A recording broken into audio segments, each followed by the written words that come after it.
मेरे प्यारे देशवासियों, नमस्कार। मन की बात में एक बार फिर आप सभी का बहुत बहुत स्वागत है। इस बार मन की बात का ये एपिसोड सेकंड सेंचुरी का प्रारंभ है। पिछले महीने हम सभी ने इसकी स्पेशल सेंचुरी को सेलिब्रेट किया है। आपकी भागीदारी ही इस कार्यक्रम की सबसे बड़ी ताकत है। 100वें एपिसोड के ब्रॉडकास्ट के समय एक प्रकार से पूरा देश एक सूत्र में बन गया था। हमारे सफाई कर्मी भाई बहन हो या फिर अलग अलग सेक्टर्स के दिग्गज, मन की बात ने सबको एक साथ लाने का काम किया है। आप सभी ने जो आत्मीयता और स्नेह मन की बात के लिए दिखाया है, वो अभूतपूर्व है, भावुक कर देने वाला है। जब मन की बात का प्रसारण हुआ तो उस समय दुनिया के अलग अलग देशों में, अलग अलग टाइम जोन में कहीं शाम हो रही थी तो कहीं देर रात थी। इसके बावजूद बड़ी संख्या में लोगों ने 100वें एपिसोड को सुनने के लिए समय निकाला। मैंने हजारों मील दूर न्यूजीलैंड का वो वीडियो भी देखा जिसमें 100 वर्ष की एक माताजी अपना आशीर्वाद दे रही हैं। मन की बात को लेकर देश विदेश के लोगों ने अपने विचार रखे हैं। बहुत सारे लोगों ने कंस्ट्रक्टिव एनालिसिस भी किया है। लोगों ने इस बात को अप्रिशिएट किया है कि मन की बात में देश और देशवासियों की उपलब्धियों की ही चर्चा होती है। मैं एक बार फिर आप सभी को इस आशीर्वाद के लिए पूरे आदर के साथ धन्यवाद देता हूं। मेरे प्यारे देशवासियों, बीते दिनों हमने मन की बात में काशी तमिल संगमम की बात की, सौराष्ट्र तमिल संगमम की बात की। कुछ समय पहले ही वाराणसी में काशी तेलुगु संगमम भी हुआ। एक भारत श्रेष्ठ भारत की भावना को ताकत देने वाला ऐसे ही एक और अनूठा प्रयास देश में हुआ है। ये प्रयास है युवा संगम का। मैंने सोचा इस बारे में विस्तार से क्यों ना उन्हीं लोगों से पूछा जाए जो इस अनूठे प्रयास का हिस्सा रहे हैं। इसलिए अभी मेरे साथ फोन पर 2 युवा जुड़े हुए हैं। एक है अरुणाचल प्रदेश के ग्यामर न्योकुम जी और दूसरी बेटी है बिहार की बिटिया विशाखा सिंह जी। आइए पहले हम ग्यामर न्योकुम जी से बात करते हैं। ग्यामर जी नमस्ते। नमस्ते मोदी जी। अच्छा ग्यामर जी, जरा सबसे पहले तो मैं आपके विषय में जानना चाहता हूँ। मोदी जी, सबसे पहले तो मैं आपका और भारत सरकार का बहुत ही ज्यादा आभार व्यक्त करता हूँ कि आपने बहुत कीमती टाइम निकाल के मुझसे बात करने का मुझे मौका दिया। मैं national institute of technology Arunachal Pradesh में फर्स्ट ईयर में मैकेनिकल इंजीनियरिंग में पढ़ रहा हूँ। और परिवार में क्या करते हैं पिताजी वगैरह? जी, मेरे पिताजी छोटे मोटे बिजनेस और उसके बाद कुछ फार्मिंग ये सब करते हैं। युवा संगम के लिए आपको पता कैसे चला? युवा संगम में गए कहाँ, कैसे गए, क्या हुआ? मोदी जी, मुझे युवा संगम का हमारे जो इंस्टीट्यूशन है, जो एनआईटी है, उन्होंने हमें बताया था कि आप इसमें भाग ले सकते हैं। तो मैंने फिर थोड़ा इंटरनेट में थोड़ा खोज किया। फिर मुझे पता चला कि ये एक बहुत ही अच्छा प्रोग्राम है जिसमें मुझे एक भारत श्रेष्ठ भारत ना जो विजन है उसमें भी बहुत ही योगदान दे सकते हैं और मुझे कुछ नया चीज जानने का मौका मिलेगा ना। तो तुरंत मैंने फिर उसमें वेबसाइट में जाके एनरोल किया। मेरा अनुभव बहुत ही मजेदार रहा, बहुत ही अच्छा था।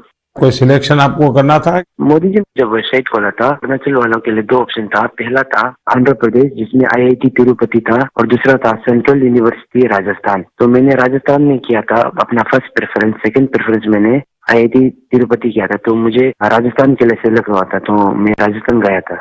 कैसा रहा आपका राजस्थान यात्रा? आप पहली बार राजस्थान गए थे?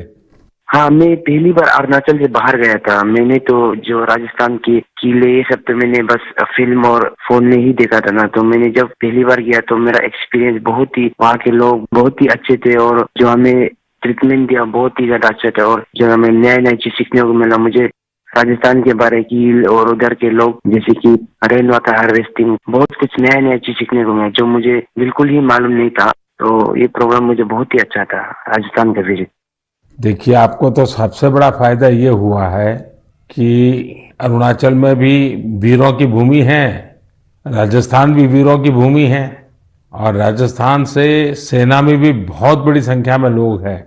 और अरुणाचल में सीमा पर जो सैनिक है, उसमें जब भी राजस्थान के लोग मिलेंगे तो आप जरूर उनसे बात करेंगे कि देखिए मैं राजस्थान गया था, ऐसा अनुभव था, तो आपकी तो निकटता एकदम से बढ़ जाएगी। अच्छा, आपको वहां कोई समानताएं भी ध्यान में आई होगी, आपको लगता होगा हाँ यार ये अरुणाचल में भी तो ऐसा ही है। मोदी जी, मुझे जो एक समानता मुझे मिली ना वो थी कि जो देश प्रेम है ना, और जो एक भारत श्रेष्ठ भारत का जो विजन और जो फीलिंग जो मुझे देखा, क्योंकि अरुणाचल में भी लोग अपने आप को बहुत ही गर्व महसूस करते हैं कि वो भारतीय है। और राजस्थान में भी लोग अपनी मातृभूमि के लिए बहुत जो गर्व महसूस होता है, वो चीज मुझे बहुत ही ज्यादा नजर आया। और स्पेशली जो युवा पीढ़ी है ना, क्योंकि मैंने उधर में बहुत सारे युवा के साथ इंटरेक्ट और बातचीत किया ना, तो वो चीज मुझे बहुत सिमिलरिटी नजर आया, जो कि वो चाहते हैं कि भारत के लिए जो कुछ करने का और जो अपने देश के लिए प्रेम है ना, वो चीज मुझे बहुत ही, दोनों ही राज्य में बहुत सिमिलरिटी नजर आया। तो वहां जो मित्र मिले हैं मुझसे परिचय बढ़ाया कि आकर के भूल गए? मैंने बढ़ाया, परिचय किया। हाँ, तो आप सोशल मीडिया में एक्टिव हैं? जी मोदी जी, मैं एक्टिव हूँ।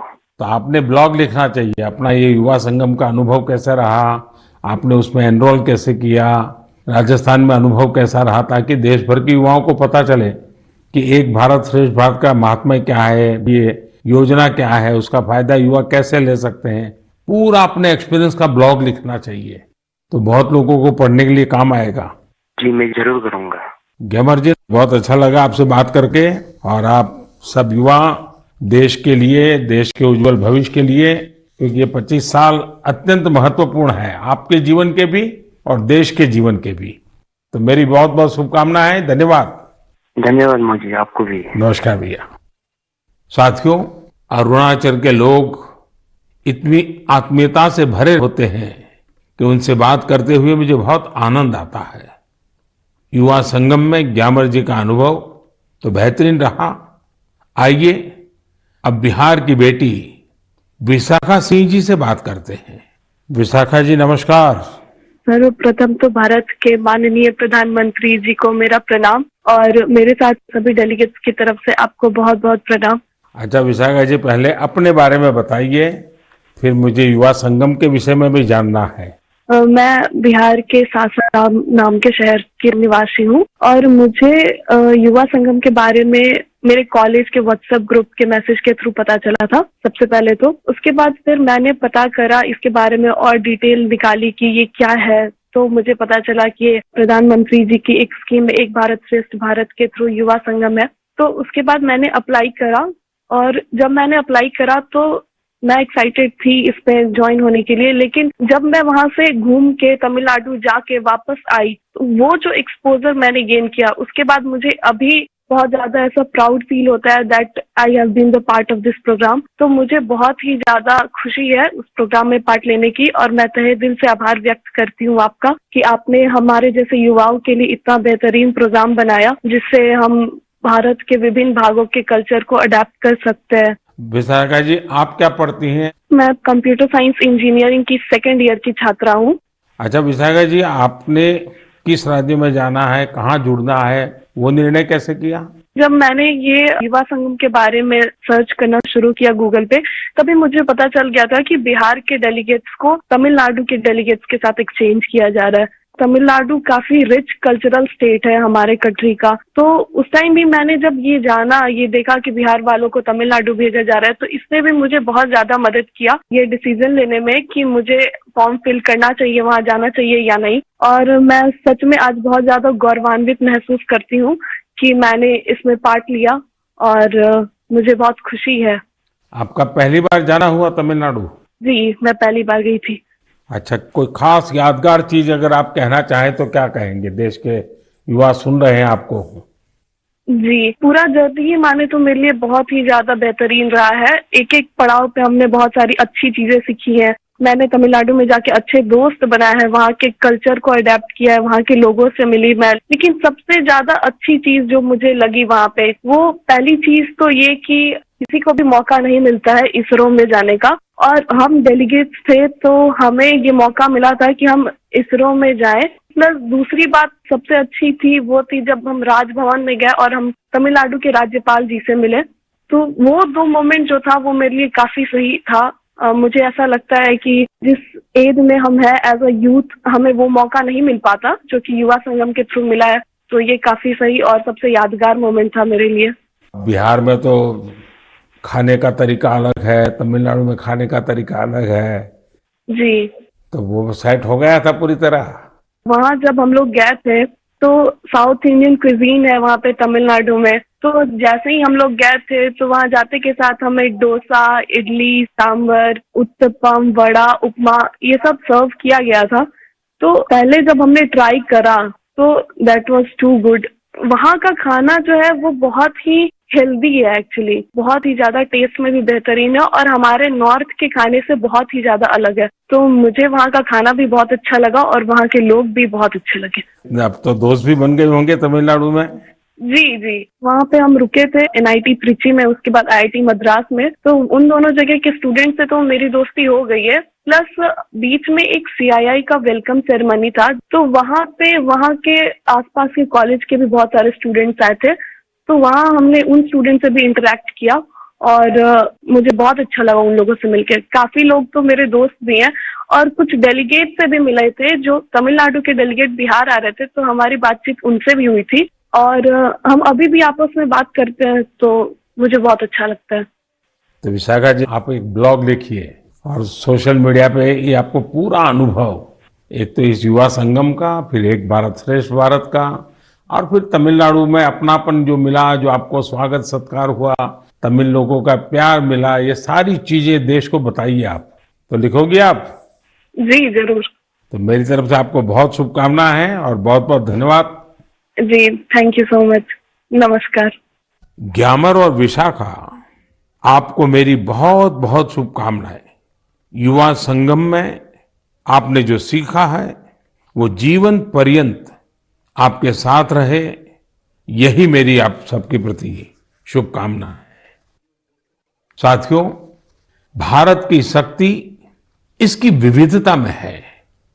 हमारे देश में देखने के लिए बहुत कुछ है। इसी को देखते हुए एजुकेशन मिनिस्ट्री ने युवा संगम नाम से एक बेहतरीन पहल की है। इस पहल का उद्देश्य पीपल टू पीपल कनेक्ट बढ़ाने के साथ ही देश के युवाओं को आपस में घुलने मिलने का मौका देना। विभिन्न राज्यों के उच्च शिक्षा संस्थानों को इससे जोड़ा गया है। युवा संगम में युवा दूसरे राज्यों के शहरों और गांवों में जाते हैं। उन्हें अलग अलग तरह के लोगों के साथ मिलने का मौका मिलता है। युवा संगम के फर्स्ट राउंड में लगभग 1200 युवा देश के 22 राज्यों का दौरा कर चुके हैं। जो भी युवा इसका हिस्सा बने हैं, वे अपने साथ ऐसी यादें लेकर वापस लौट रहे हैं जो जीवन भर उनके हृदय में बसी रहेगी। हमने देखा है कि कई बड़ी कंपनियों के सीईओ, बिजनेस लीडर्स, उन्होंने बैग पैकर्स की तरह भारत में समय गुजारा है। मैं जब दूसरे देशों के लीडर से मिलता हूं तो कई बार वो भी बताते हैं कि वो अपनी युवावस्था में भारत घूमने के लिए गए थे। हमारे भारत में इतना कुछ जानने और देखने के लिए है कि आपकी उत्सुकता हर बार बढ़ती ही जाएगी।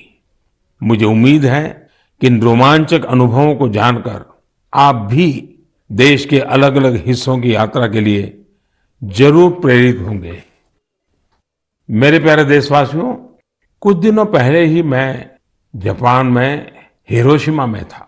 वहां मुझे हिरोशिमा पीस मेमोरियल म्यूजियम में जाने का अवसर मिला। यह एक भावुक कर देने वाला अनुभव था। जब हम इतिहास की यादों को संजो कर रखते हैं तो वो आने वाली पीढ़ियों की बहुत मदद करता है। कई बार म्यूजियम में हमें नए सबक मिलते हैं, तो कई बार हमें बहुत कुछ सीखने को मिलता है। कुछ दिन पहले ही भारत में इंटरनेशनल म्यूजियम एक्सपो का भी आयोजन किया था। इसमें दुनिया के 1200 से अधिक म्यूजियम की विशेषताओं को दर्शाया गया। हमारे यहाँ भारत में अलग अलग प्रकार के ऐसे कई म्यूजियम्स हैं जो हमारे अतीत से जुड़े अनेक पहलुओं को प्रदर्शित करते हैं। जैसे गुरुग्राम में एक अनोखा संग्रहालय है, म्यूजियो कैमेरा।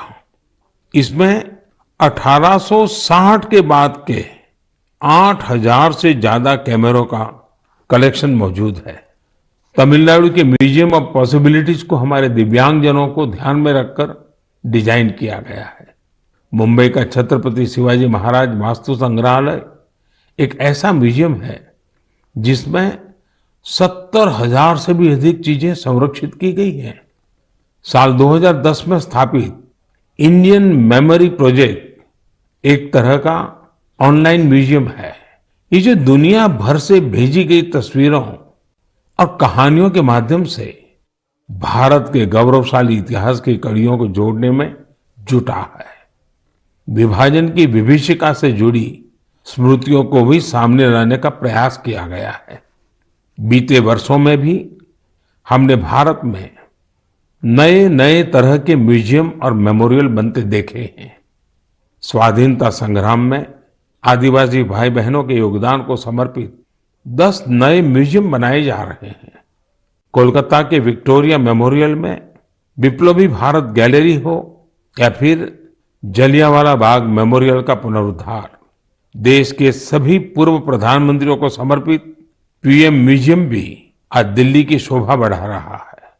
दिल्ली में ही नेशनल वॉर मेमोरियल और पुलिस मेमोरियल में हर रोज अनेकों लोग शहीदों को नमन करने आते हैं। ऐतिहासिक दांडी यात्रा को समर्पित दांडी मेमोरियल हो या फिर स्टैच्यू ऑफ यूनिटी म्यूजियम। खैर, मुझे यहीं रुक जाना पड़ेगा क्योंकि देश भर में म्यूजियम्स की लिस्ट काफी लंबी है और पहली बार देश में सभी म्यूजियम्स के बारे में जरूरी जानकारियों को कंपाइल भी किया गया है। म्यूजियम किस थीम पर आधारित है, वहां किस तरह की वस्तुएं रखी हैं, वहां की कॉन्टैक्ट डिटेल्स क्या है, ये सब कुछ एक ऑनलाइन डायरेक्टरी में समाहित है। मेरा आपसे आग्रह है कि आपको जब भी मौका मिले अपने देश के इन म्यूजियम्स को देखने जरूर जाएं। आप वहां की आकर्षक तस्वीरों को #म्यूजियम मेमोरीज पर शेयर करना भी ना भूलें। इससे अपनी वैभवशाली संस्कृति के साथ हम भारतीयों का जुड़ाव और मजबूत होगा। मेरे प्यारे देशवासियों, हम सब ने एक कहावत कई बार सुनी होगी, बार बार सुनी होगी, बिन पानी सब सून, बिना पानी जीवन पर संकट तो रहता ही है, व्यक्ति और देश का विकास भी ठप पड़ जाता है।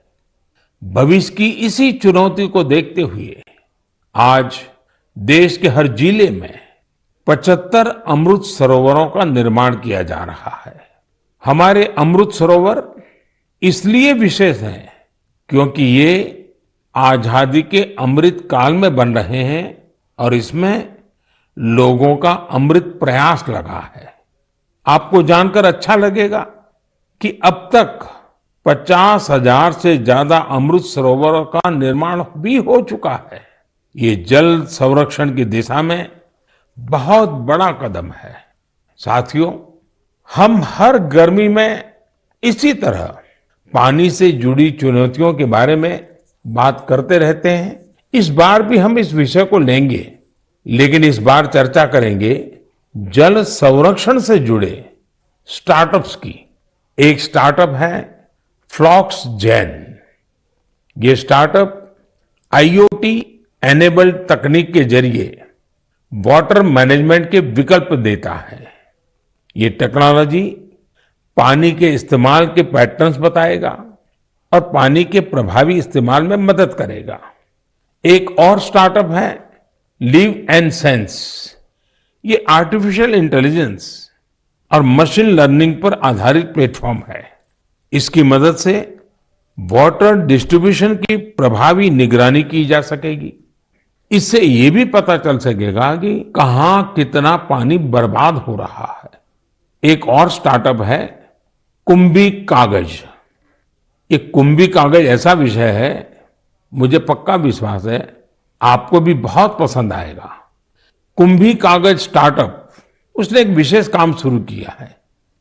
वे जलकुंभी से कागज बनाने का काम कर रहे हैं। यानी जो जलकुंभी कभी जल स्रोतों के लिए एक समस्या समझी जाती थी, उसी से अब कागज बनने लगा है। साथियों, कई युवा अगर इनोवेशन और टेक्नोलॉजी के जरिए काम कर रहे हैं, तो कई युवा ऐसे भी हैं जो समाज को जागरूक करने के मिशन में भी लगे हुए हैं। जैसे कि छत्तीसगढ़ में बालोद जिले के युवा हैं। यहां के युवाओं ने पानी बचाने के लिए एक अभियान शुरू किया है। ये घर घर जाकर लोगों को जल संरक्षण के लिए जागरूक करते हैं। कहीं शादी ब्याह जैसा कोई आयोजन होता है तो युवाओं का ये ग्रुप वहां जाकर पानी का दुरुपयोग कैसे रोका जा सकता है, इसकी जानकारी देता है। पानी के सदुपयोग से जुड़ा एक प्रेरक प्रयास झारखंड के खूंटी जिले में भी हो रहा है। खूंटी में लोगों ने पानी के संकट से निपटने के लिए बोरी बांध का रास्ता निकाला है। बोरी बांध से पानी इकट्ठा होने के कारण यहां साग सब्जियां भी पैदा होने लगी हैं। इससे लोगों की आमदनी भी बढ़ रही है और इलाके की जरूरतें भी पूरी हो रही हैं। जन भागीदारी का कोई भी प्रयास कैसे कई बदलावों को साथ लेकर आता है, खूंटी इसका एक आकर्षक उदाहरण बन गया है। मैं यहाँ के लोगों को इस प्रयास के लिए बहुत बहुत बधाई देता हूं। मेरे प्यारे देशवासियों, 1965 के युद्ध के समय हमारे पूर्व प्रधानमंत्री लाल बहादुर शास्त्री जी ने जय जवान जय किसान का नारा दिया था। बाद में अटल जी ने इसमें जय विज्ञान भी जोड़ दिया था। कुछ वर्ष पहले देश के वैज्ञानिकों से बात करते हुए मैंने जय अनुसंधान की बात की थी। मन की बात में आज बात एक ऐसे व्यक्ति की, एक ऐसी संस्था की जो जय जवान जय किसान जय विज्ञान और जय अनुसंधान इन चारों का ही प्रतिबिंब है। ये सज्जन है महाराष्ट्र के श्रीमान शिवाजी शामराव डोले जी। शिवाजी डोले नासिक जिले के एक छोटे से गांव के रहने वाले हैं। वो गरीब आदिवासी किसान परिवार से आते हैं और एक पूर्व सैनिक भी हैं। फौज में रहते हुए उन्होंने अपना जीवन देश के लिए लगाया। रिटायर होने के बाद उन्होंने कुछ नया सीखने का फैसला किया और एग्रीकल्चर में डिप्लोमा किया। यानी वो जय जवान से जय किसान की तरफ बढ़ चले। अब हर पल उनकी कोशिश यही रहती है कि कैसे कृषि क्षेत्र में अपना अधिक से अधिक योगदान दें। अपने इस अभियान में शिवाजी डोले जी ने 20 लोगों की एक छोटी सी टीम बनाई और कुछ पूर्व सैनिकों को भी इसमें जोड़ा। इसके बाद उनकी इस टीम ने Venkateshwara cooperative power and agro processing limited नाम की एक सहकारी संस्था का प्रबंधन अपने हाथ में ले लिया। ये सहकारी संस्था निष्क्रिय पड़ी थी, जिसे रिवाइव करने का बीड़ा उन्होंने उठाया। देखते ही देखते आज वेंकटेश्वर कोऑपरेटिव का विस्तार कई जिलों में हो गया है। आज ये टीम महाराष्ट्र और कर्नाटका में काम कर रही है। इससे करीब 18,000 लोग जुड़े हैं, जिनमें काफी संख्या में हमारे एक्स सर्विसमैन भी हैं। नासिक के मालेगांव में इस टीम के सदस्य 500 एकड़ से ज्यादा जमीन में एग्रो फार्मिंग कर रहे हैं।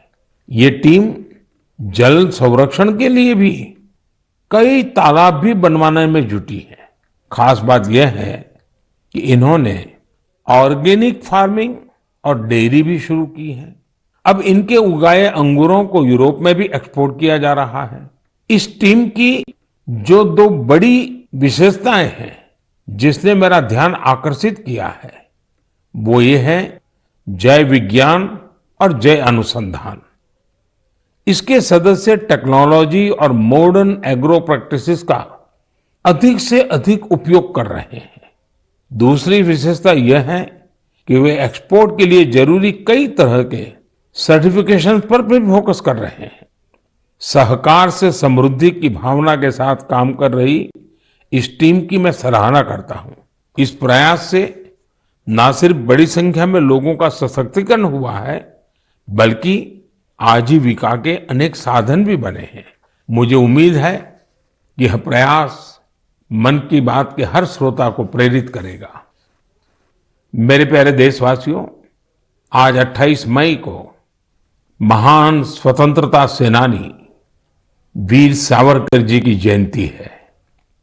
उनके त्याग, साहस और संकल्प शक्ति से जुड़ी गाथाएं आज भी हम सबको प्रेरित करती हैं।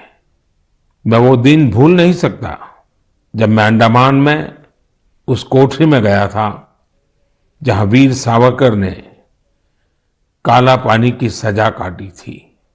वीर सावरकर का व्यक्तित्व दृढ़ता और विशालता से समाहित था। उनके निर्भीक और स्वाभिमानी स्वभाव को गुलामी की मानसिकता बिल्कुल भी रास नहीं आती थी। स्वतंत्रता आंदोलन ही नहीं, सामाजिक समानता और सामाजिक न्याय के लिए भी वीर सावरकर ने जितना कुछ किया उसे आज भी याद किया जाता है। साथियों, कुछ दिन बाद 4 जून को संत कबीरदास जी की भी जयंती है। कबीरदास जी ने जो मार्ग हमें दिखाया है वो आज भी उतना ही प्रासंगिक है। कबीरदास जी कहते थे, कबीरा कुआं एक है पानी भरे अनेक, बर्तन में ही भेद हैं पानी सब में एक। यानी कुएं पर भले भिन्न भिन्न तरह के लोग पानी भरने आए लेकिन कुआं किसी में भेद नहीं करता। पानी तो सभी बर्तनों में एक ही होता है। संत कबीर ने समाज को बांटने वाली हर कुप्रथा का विरोध किया, समाज को जागरूक करने का प्रयास किया। आज जब देश विकसित होने के संकल्प के साथ आगे बढ़ रहा है तो हमें संत कबीर से प्रेरणा लेते हुए समाज को सशक्त करने के अपने प्रयास और बढ़ाने चाहिए। मेरे प्यारे देशवासियों, अब मैं आपसे देश की एक ऐसी महान हस्ती के बारे में चर्चा करने जा रहा हूं जिन्होंने राजनीति और फिल्म जगत में अपनी अद्भुत प्रतिभा के बल पर अमिट छाप छोड़ी। इस महान हस्ती का नाम है एनटी रामाराव, जिन्हें हम सभी एनटीआर के नाम से भी जानते हैं। आज एनटीआर की 100वीं जयंती है। अपनी बहुमुखी प्रतिभा के बल पर वो न सिर्फ तेलुगु सिनेमा के महानायक बने बल्कि उन्होंने करोड़ों लोगों का दिल भी जीता। क्या आपको मालूम है कि उन्होंने 300 से अधिक फिल्मों में काम किया था? उन्होंने कई ऐतिहासिक पात्रों को अपने अभिनय के दम पर फिर से जीवंत कर दिया था। भगवान कृष्ण, राम और ऐसी कई अन्य भूमिकाओं में एनटीआर की एक्टिंग को लोगों ने इतना पसंद किया कि लोग उन्हें आज भी याद करते हैं। एनटीआर ने सिनेमा जगत के साथ साथ राजनीति में भी अपनी अलग पहचान बनाई थी। यहां भी उन्हें लोगों का भरपूर प्यार और आशीर्वाद मिला। देश दुनिया में लाखों लोगों के दिलों पर राज करने वाले एनटी रामाराव जी को मैं अपनी विनम्र श्रद्धांजलि अर्पित करता हूं। मेरे प्यारे देशवासियों, मन की बात में इस बार इतना ही। अगली बार कुछ नए विषयों के साथ आपके बीच आऊंगा। तब तक कुछ इलाकों में गर्मी और ज्यादा बढ़ चुकी होगी, कहीं कहीं पर बारिश भी शुरू हो जाएगी। आपको मौसम की हर परिस्थिति में अपनी सेहत का ध्यान रखना है। 21 जून को हम वर्ल्ड योगा डे भी मनाएंगे। उसकी भी देश विदेश में तैयारियां चल रही है। आप इन तैयारियों के बारे में भी अपने मन की बात मुझे लिखते रहिए। किसी और विषय पर कोई और जानकारी अगर आपको मिले तो वो भी मुझे बताइएगा। मेरा प्रयास ज्यादा से ज्यादा सुझावों को मन की बात में लेने का रहेगा। एक बार फिर आप सभी का बहुत बहुत धन्यवाद। अब मिलेंगे अगले महीने। तब तक के लिए मुझे विदा दीजिए। नमस्कार। तो 101वां मन की बात कार्यक्रम प्रधानमंत्री नरेंद्र मोदी ने इसमें अपने मन की बात की, जिसमें युवा